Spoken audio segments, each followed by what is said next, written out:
Hey, this is Bryce and thanks for tuning into my YouTube channel, Jacket Trades. In this video, I was going to share one of the kits, one of my vintage kits that I pulled out of the attic. This is a Tamtech Lancia LC2 kit. You don't see too many of these around. I thought that it was kind of an interesting kit to share, so why not go ahead and share it with the channel. So this kit, this is one of the complete kits, which means that it comes with the radio, battery charger, the CRP unit, which is the receiver, speed controller built in.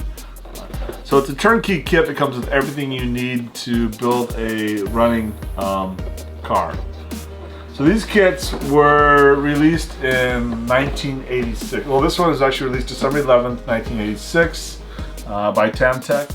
So Tamtech originally was Tamiya's brand for the 124 scale radio controlled cars. But it's kind of analogous to Kyosho's Mini Z brand, right? And they did 114 scale as well.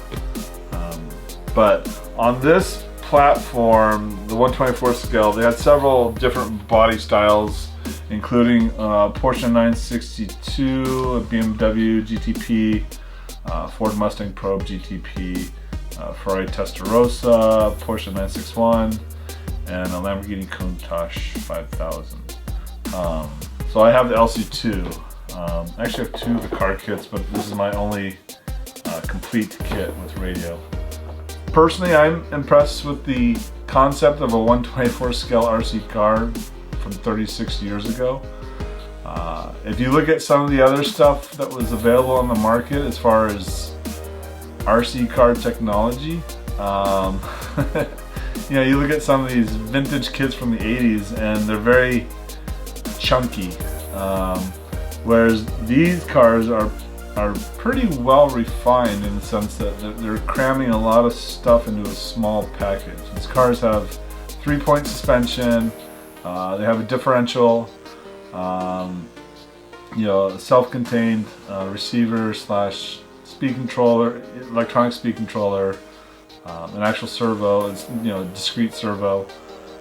So it's an impressive little car for considering the size of it and the era that it was manufactured in.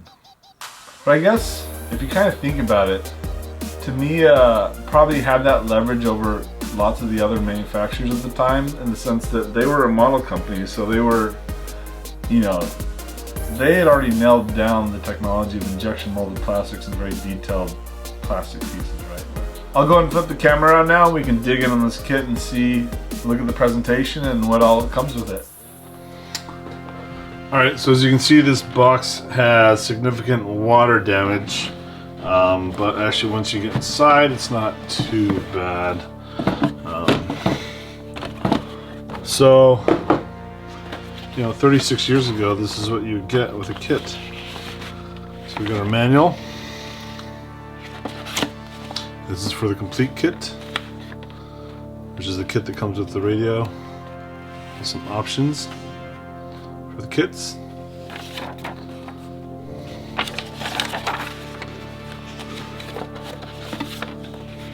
MRC, Model Club of America registration form. MRC was Tamiya's US distribution. Business reply card. MRC order form for replacement parts. Everything here. The most expensive part is the body at $14, $13.80. Antenna pipe, 25 cents. And then this is what we see in the kit. I don't think these batteries came with it, but I could be wrong. I mean, this came with it when I purchased it, but I don't think it necessarily came with the kit. So here's, you know, you could have bought these kits standalone like this.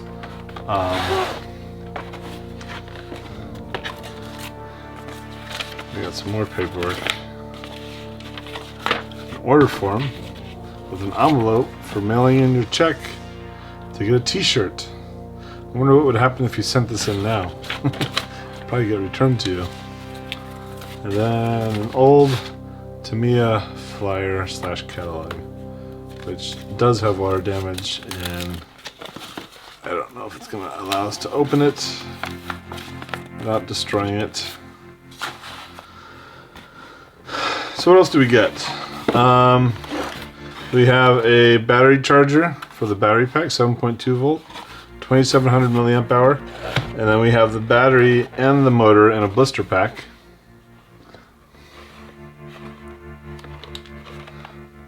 It'd be kind of interesting to see if these are still good, but yeah. I think if I ever built this, I would just run it on LiPo. I don't know. Would that be bad?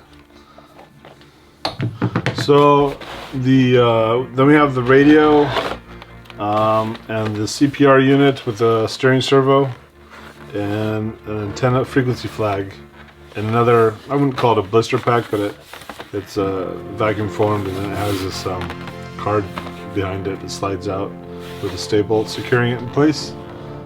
So CPR stands for Control Processing Receiver. And it's basically a combined receiver and speed controller, electronic speed controller. Fairly limited functionality, but kind of novel. They are sought after. I wonder if these were the first CPRs. I saw it somewhere on a forum that people were saying that the first CPRs came out in 1988, but this kit came out in 1986 with the CPR, so obviously that 1988 date is wrong. Maybe other units were, the 160 amp unit was 1988, but I don't know. I don't know much about the CPRs.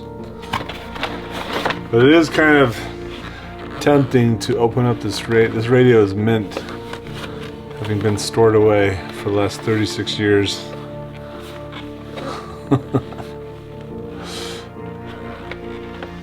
Maybe for another rainy day. It's got this little spacer here. Alright, let's look into the car kit and see what that's all about. So even this box has a little bit of water damage just from the moisture. So this is the Lancia LC2, as we said earlier, by Tamtech. It's a 1/24 scale, two-wheel drive car, racing car.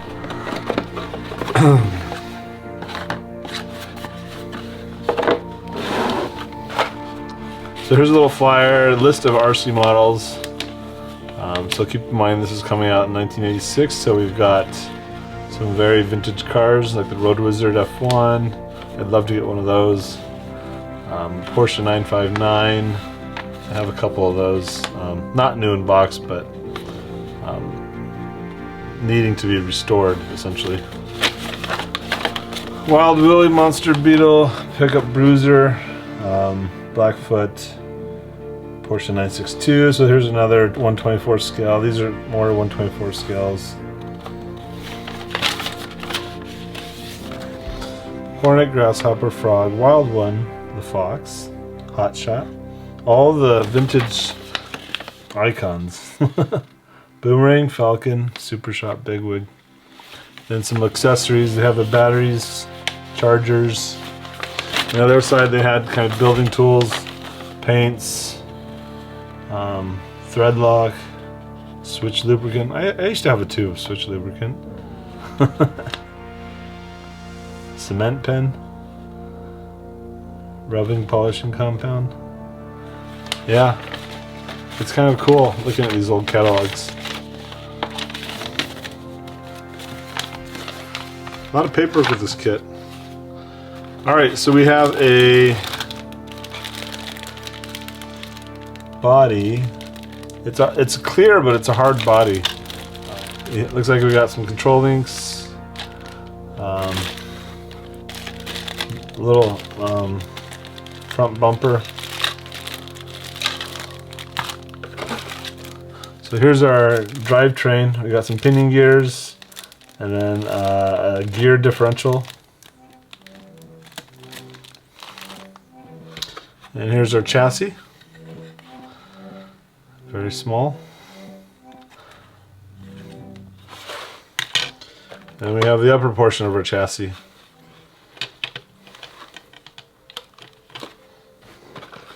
And we have another blister pack with the wheels, drive shaft, motor mount. It's kind of like a miniature version of a 1/12 or 1/10 scale pan car.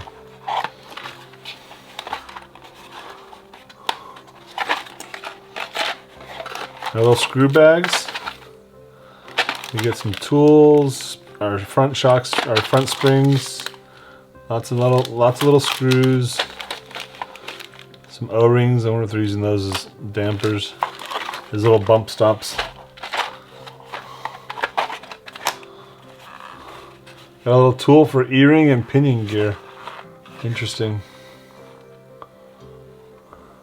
Here's the rear coil spring. Front shaft kingpins.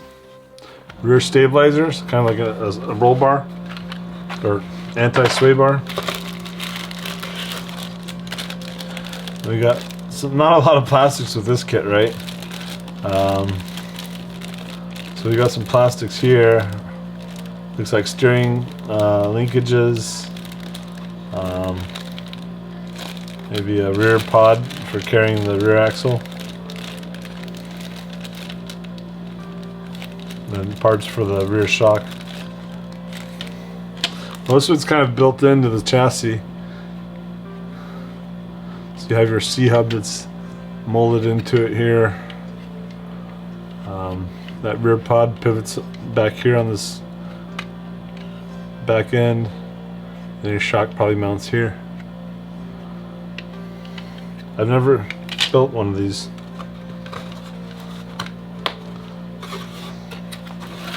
And we got some decals.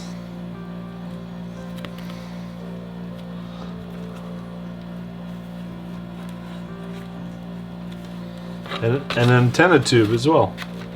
So that's, yeah, there's not much to these little guys, but it is definitely a kit. Oh, these are the pivots for the rear pod. Okay, so the rear pod, that plastic is the spacer between these two plates, and then these two plates pivot here.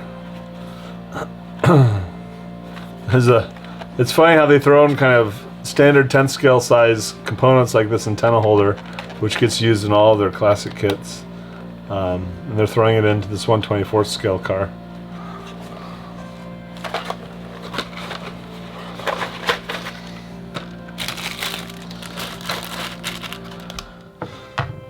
So I guess this is kind of on the scale of the Mini Z. The Mini Zs are a little bit smaller. They're 1/28 scale. This is 1/24. But this looks, I've worked on Mini Zs in the past and they're kind of difficult because they're small, and I imagine this will be difficult as well. I also have a couple of Orlando kits. I don't know if you've seen those, but those are like super, I mean, they're 1/32 scale and they're really small. And they're pretty detailed in how they go together. So that is it for this. I just thought I'd go ahead and share that with you. New in-box Tamtech kit from 1986. It'd be a fun little build. We'll probably get it done in a day. Hopefully. It shouldn't be that hard. Yeah. Well, thank you for tuning in for this video. I hope you enjoyed it. Go ahead and comment below on what your thoughts are if you have any experience with these. I imagine they're difficult to drive because they're so small. You probably need like almost like a Mini Z track for them. But it'd be cute on the shelf, right? And that's all I got. Thank you for tuning in. Thanks for watching. Have a good one. Take care.